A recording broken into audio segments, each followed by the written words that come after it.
Hey y'all, welcome back to the channel. I'm not gonna waste any time. I'm gonna tell you what you need to do. I think you know what you need to do. Be sure and hit the like button, hit the subscribe button, and click that notification bell. We got a giveaway going on, so if you want to be part of the giveaway, you have to subscribe and comment hat. So do that on the comments below. We're gonna get right into it. This is my backup machine. We were on a job today. It went down. It was my fault though. What happened? I'm gonna be taking this tire off here and I'm gonna be showing you what happened and what I've got to do to fix it. So stay tuned. So what are we doing today? Well, I'm gonna show you. This is the arm that controls the backwards and forwards motion. As you can see, this one is fairly stiff like that. Well, watch this. Pull this one forward and it just flops.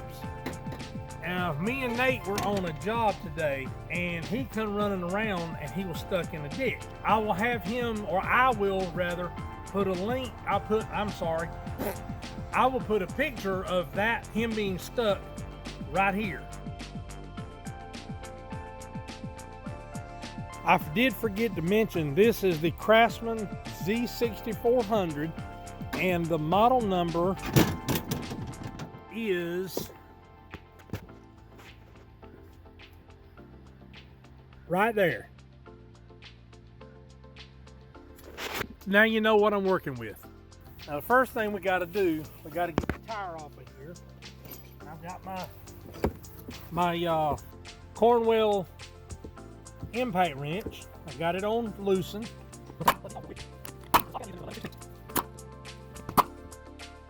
That's that.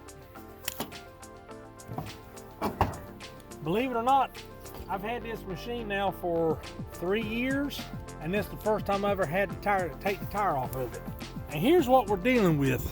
This arm right here, if I can get this thing moved back where I can pop it down. There we go. That stud right there just sheared off when I tried to tighten it up. I don't know what happened to it. It was not tight, but when I tried to tighten it, as you saw the stud, it just sheared right off. So now I've got to get a wrench. I'm gonna take this off, remove it, and see if I can get the part for this off of Amazon. Okay, got the wrench. The wrench you're gonna need is a 9/16 wrench. All this thing is, this is the drive assembly and this is the brake. Well, when you pull that rod out, it pulls that brake up against this little flywheel here. Well, what this does, it keeps the tension on that rod. See that? And that's what it does. It allows you, it keeps the tension on this, so when you put it in neutral and pull the thing, it pulls this brake. But with it broke off, it won't activate the brake.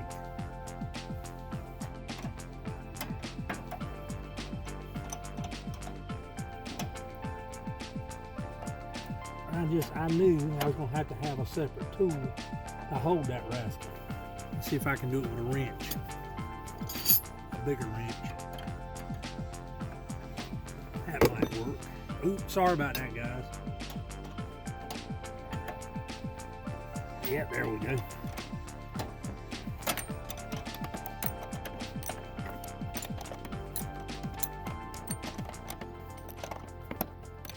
I'm hoping, as I take this off, I'm hoping there's a part number on this piece. I will know exactly what part number I have to look for on Amazon.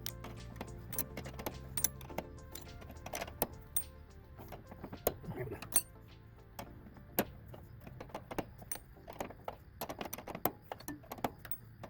My daddy, God rest his soul, always told me, you don't ever go buy the part until you see exactly which one you're gonna need.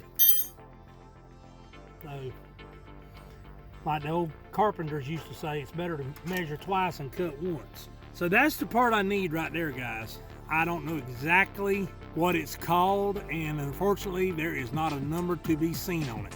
So I've got to go into the office, get on the computer, and look and see if I can find this part. All right, y'all, I'm back. Today is Sunday, November 14th. When I did the first part of this video, it was Wednesday, today is Sunday, as I said, November 14th. I had a really difficult time finding this part. Now I called my dealer and they had it. They didn't have it in stock actually. They could get it shipped to them, but it was going to be 3 weeks. And I can't wait 3 weeks. I have to have this machine tomorrow morning. I got on MTD's website because this is an MTD machine.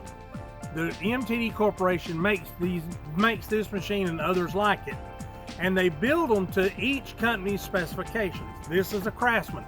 It's built to Craftsman specifications. And if you want a review of this machine, I will put the thumbnail to the review on this machine right here. Now, how did I get this part? Well, I had to go to MTD's website and request a live chat. And I have no clue who I chatted with. Her name was Gina B. That's all I can tell you. But anyway, I told her what I was looking for, and it took some going back and forth for her to figure out what part I was looking for. So in the end, what she did, she sent me a diagram of the left side transmission linkage assembly. And in that assembly, I found this part. Now what this part is called a control arm ferrule. F-E-R-R-U-L-E.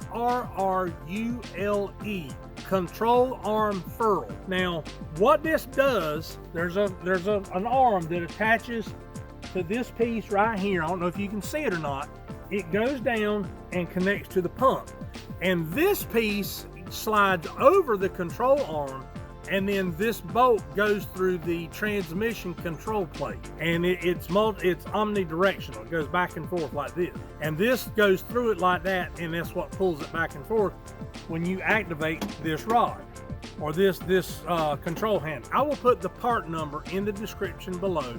I'll put the name, and then I'll put the part number. And then I will put the link to the Amazon listing for this part in the description below also. So you'll have it if you ever need it. You can refer back to this video and you can find it. You can know exactly what you need. Because I'm gonna tell you the truth, it took some research and some doing for me to not only find the part, but find what it was called. Because, to me, I was putting pump linkage, control linkage. I mean, I was putting everything in the world I could think of in the description on Amazon, and nothing was coming up. In the end, I went to MTD's website, I requested a live chat, and that's how I found the number. Now, I also found a deck for this machine, which I'm going to be replacing in the next couple of weeks. So stay tuned for that video. I'm gonna get down there and get set up, and we're gonna get this thing put on. Now I'm gonna get her jacked up, and we're gonna get down there and get her done.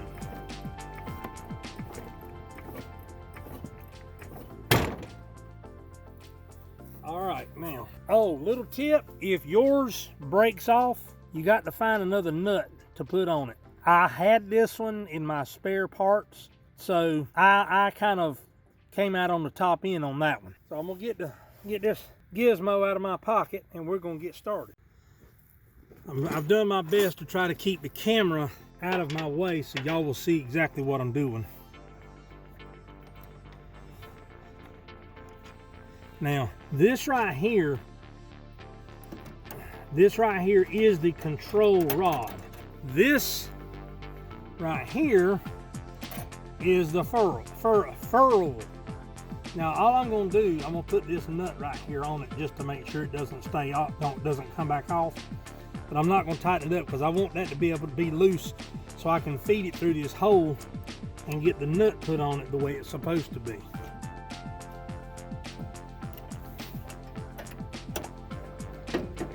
You know what? I may end up having to tighten that thing up so it will reach.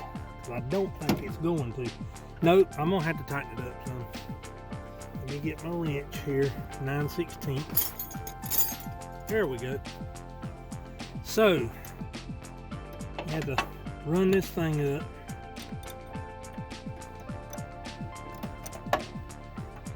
That brake cable. Let me see if I can take that thing off.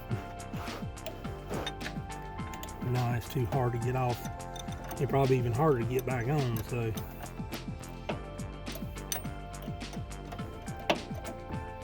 Now I read online, I read the instructions on how to do this. And guys, this is my first time doing this. I've had this machine now for 3 years, and this is the first time I've ever had to do this. But everything I read said you put the stick, the control stick up top in the neutral position, or the travel position, and then you adjust this to where it will go in this plate in the neutral position, and that should be about where it's supposed to be. So that's what I'm going to do, if it will work that way.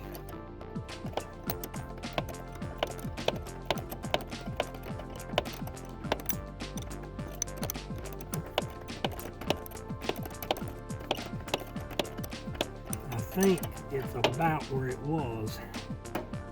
Let's see. There we go. Now, you take your nut,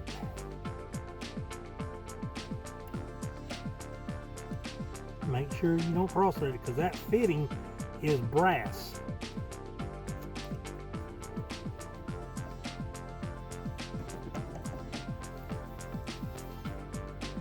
It might be a 9/16 too. Yes, it is. Tighten it up. Let's see what we got here.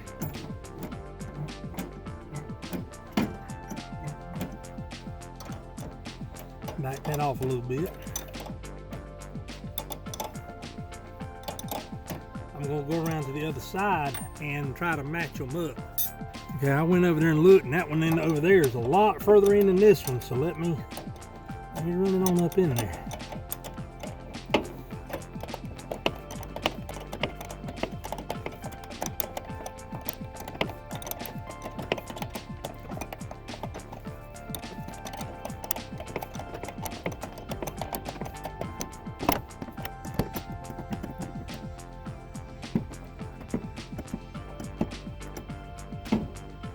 That's about right.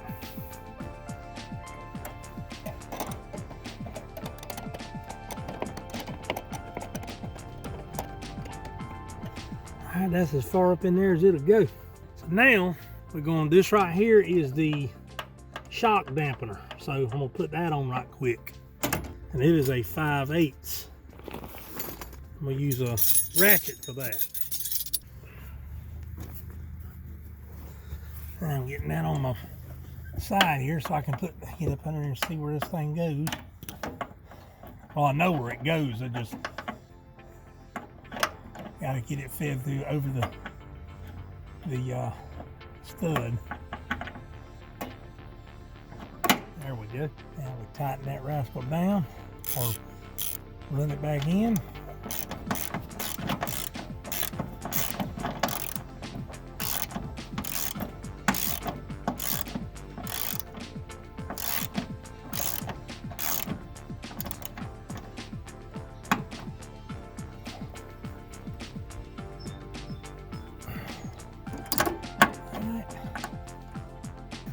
That should do it.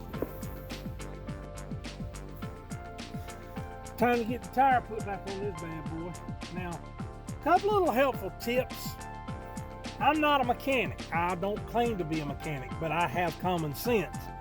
And there's 2 ways to know, especially after it's been off a couple of days, there's 2 ways to know you're putting your tire on correctly. Number 1, first and foremost, your valve stem right here always goes to the outside. You can't put air in it with the valve stem in the back.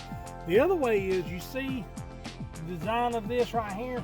It looks like a 4-sided fidget spinner. Also, you can tell by the pattern that's on the back of this rim. It's got some rust in it, and it's also got the exact same pattern as this right here. That's how you can tell. Now, if you can't tell by just the valve stem being on the outside, then maybe you need to find somebody else to do this. And I'm joking, guys. I don't mean that in any way derogatory toward anyone. Now another helpful hint, when you've had a tire off of a car, a truck, a machine like this, anything else, you always want to make sure you look and see if the lug nuts have two flat sides or a flat side and a tapered side. The tapered lug nut is designed that way to hold the rim up against, in other words, it goes inside that hole like that, and it holds that tire up against the hub like that, and it keeps the tire from wobbling like this. So what I like to do, I put two of them on. I put one on almost completely, and then I put the other one on almost completely. And the reason you do this is to make sure that you don't get them cross-threaded. Also, it ensures that the taper is seated up in that hub really good. Then the other two I put on to where the stud is flush up against the outside of the lug nut. That way you know beyond a shadow of a doubt they're not going to be cross-threaded. Now I take my trusty handy dandy Cornwell impact wrench. It's on the Titan, it's on number 3. You never want to over tighten these, because if you ever have to break them loose, you won't be able to get them loose. So you just tap the ones you put on all the way. Like that. You see how that tire's up? You just go back and forth like that until you hear it. Now this one, you just bump it. You don't over tighten it. Then you zigzag back and forth.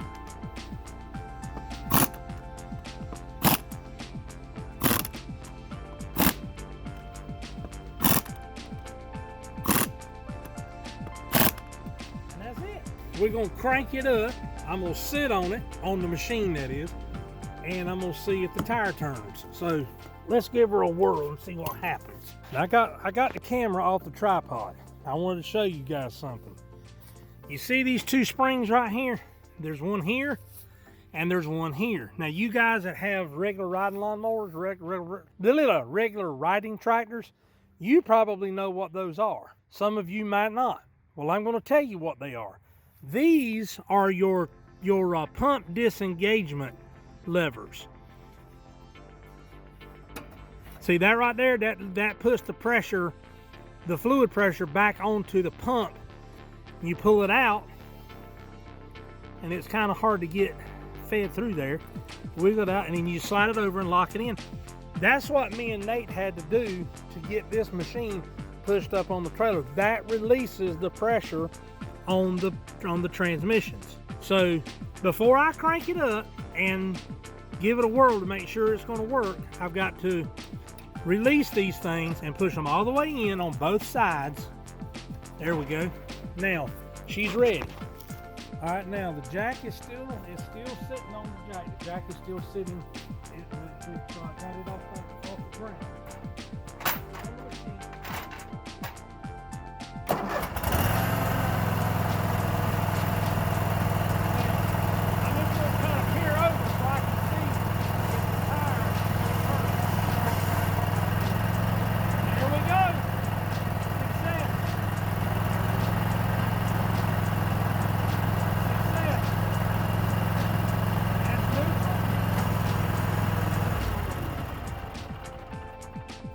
That's all we gotta do.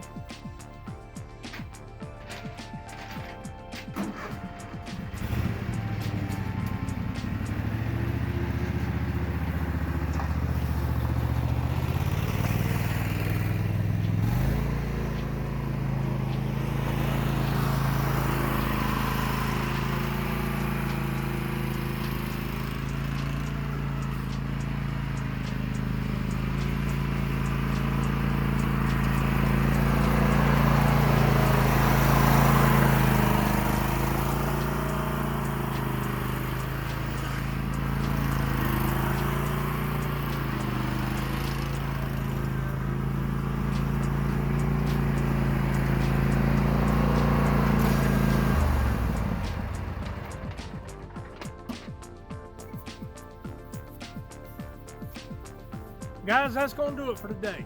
I hope you found this informative. I hope you found it educational. And I hope you took something from it that may be able to help you with your machine. That's going to do it for today, as I said. Make sure and hit the like button, click the subscribe button, guys. We got a hat giveaway going on. Make sure you subscribe to the channel if you're new to the channel, and when you do, click the notification bell. Oh, and by the way, you can also find us on Instagram and Facebook at Big South Outdoors TV. So check us out there. Until next time, guys, this is Brian with Big South Outdoors TV saying live big, live southern, and live outdoors. Have a good day, folks.